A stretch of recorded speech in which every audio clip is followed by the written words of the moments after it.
Hello and welcome to this video. Today we're addressing two of the most thrilling events in modern romance. The run-of-the-mill relationship breakup, where you realise you prefer licking cactus needles to hearing your partner breathe. And domestic abuse, which is basically a dystopian horror show without the fancy lighting. Now, I'm doing this because there seems to be some confusion about what is domestic abuse and what is a normal breakup in a relationship. Now, before we dive in, here's a disclaimer. I am no doctor. I'm not a lawyer yet, or the Messiah. Though if you ask me nicely, I might pretend to be one of them. So take what's useful and leave the rest for that group chat that you regret joining. Now, relationship breakdowns. We're just really annoyed. Really annoyed. A relationship breakdown is a classic slow burn disaster. It's like a leaky faucet that no one bothers to fix until you slip on the puddle and sue the other for damages. You're in a garden variety breakup is endless arguments about nothing. If you two fight like boxers over which Netflix show to binge, but then you're not actually planning each other's demise, well, congratulations, it's just a breakup. Mutual loathing minus the fear factor. You might fantasize about shipping each other off to a deserted island, but you're not actually trembling for your life. Emotional exhaustion. You've both reached the point where you'd rather watch squirrels fight over acorns than actually have one more conversation about relationship goals. Domestic abuse. Now, this is where it comes in. This is what you need to pay attention to.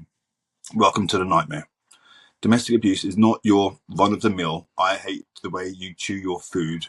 It's a pattern of control, manipulation, and potential violence that could make a horror director think, bit too grim, mate, for that, mate. Bit too grim. Red flags, physical violence. If they treat your face like a punching bag, you're dealing with something beyond a squabble over dish duty. Emotional brainwashing. If you constantly think you're losing your mind because your partner insists the sky is green and it's not a philosophical debate, it's a gaslighting. Financial hostage situation. You get an allowance for basic groceries while they buy themselves a new iPhone every month. Definitely not cool. Definitely not cool. Fear. If you're scared to say what you really think, like you might get the silent treatment or worse, it's abuse territory, folks. It's abuse. Now, how professionals spot the difference.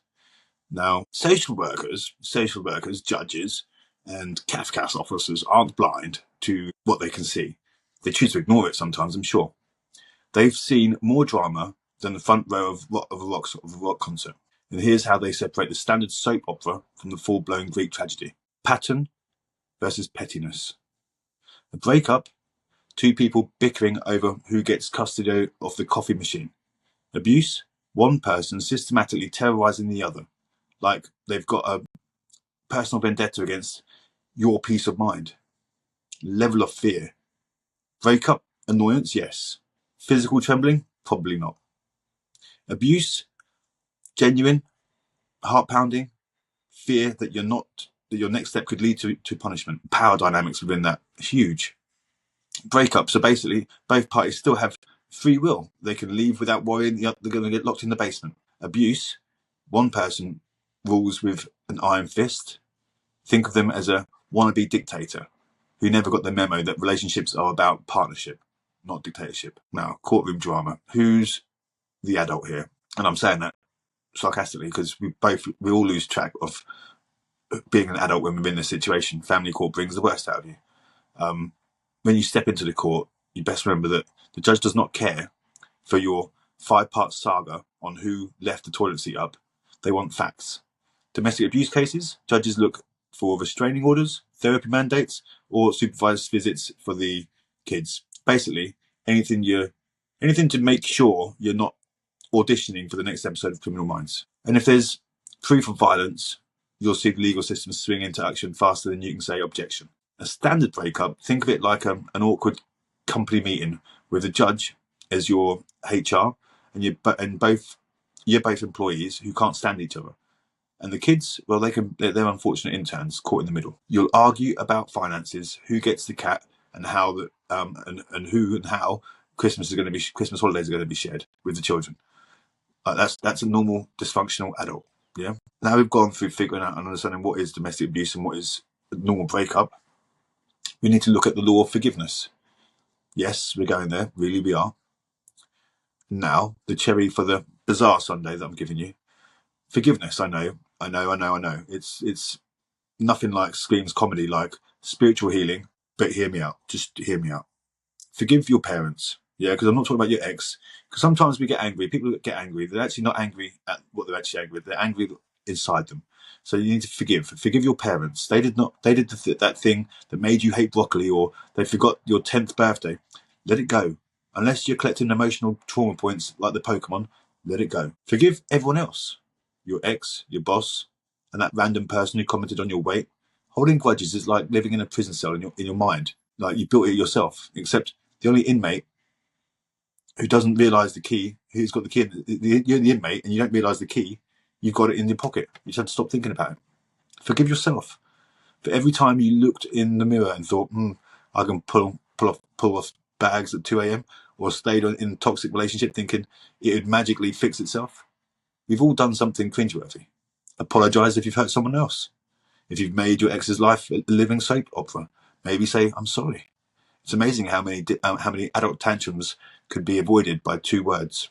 And no, it's not piss off. Now, to conclude, make court boring again. I doubt it. So how do you keep the drama from escalating to a Netflix special? It's a breakup, except you're incompatible. No need to stage a courtroom reenactment or of Gladiator. If it's abuse, get out, get help, and let the legal system do its job. Because controlling partners are about as welcome as a bad internet connection during a Zoom call. And if kids are involved, actually think about their well-being. Radical idea, fresh idea, right? I know. Judges are more interested in them than your epic quest for the last word. And finally, if the word forgiveness makes you cringe, then think of it as self-preservation, because the mental real estate you save by not plotting your ex's downfall, you can put towards something valuable like learning an instrument or binge watching that series that doesn't feature your own personal tragedies. Thank you for listening and watching. Now go forth, break up responsibly, and stop that cycle of abuse, whichever side of the coin you're on. Remember, the only thing that's more painful than court fees and going to court is living in a never-ending melodrama of your own making. Cheers. Till next time, peace and love. Lila's Glove.